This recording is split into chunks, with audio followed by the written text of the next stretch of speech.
त्यांच्या बरोबरच Suresh बिजूक current friends.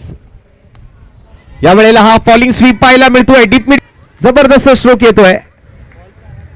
आणखीन एक चौकार मात्र ऍड होतोय स्कोर कार्ड वरती. संघाची धावसंख्या जाऊन पोहोचते ती 12 या धावसंख्येवरती.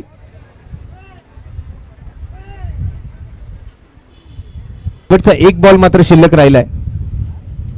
शेवटचा बॉल तोही मात्र एक्स्ट्रा कव्हरच्या दिशेला बॉल ट्रॅव्हल करतोय. मात्र बॉलचा पाठलाग वेगाने सुरू असेल तरी सुद्धा मात्र आपण पाहतोय हा चेंडू मात्र पुन्हा एकदा बाहेर जाईल.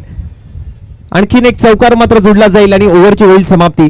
पहिल्या षटकाखेरीस 4 चौकारांसोबत संघाची धावसंख्या आपण जर पाहिली तर एक गडी बाद 16 धावा धावफलकावरती आहेत. कावेरी 11 आणि त्यांच्या विरोधात फाईट केली होती. आज बॉलिंग साठी आलाय. पहिलाच बॉल आणि 4 धावांसाठी.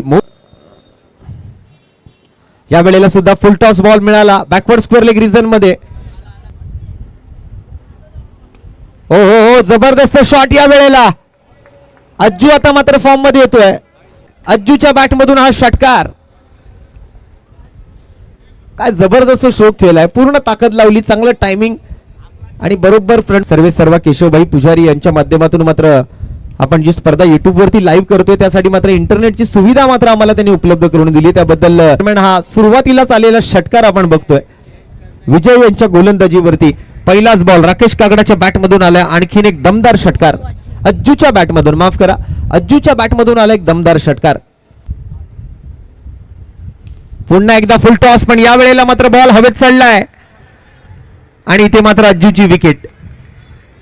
पर छक्का ठोक सकता है तो मैं अगली गेंद पर तेरी विकेट ले सकता हूं, ये भी दिखा दिया यहां पर विजय वर्मा ने.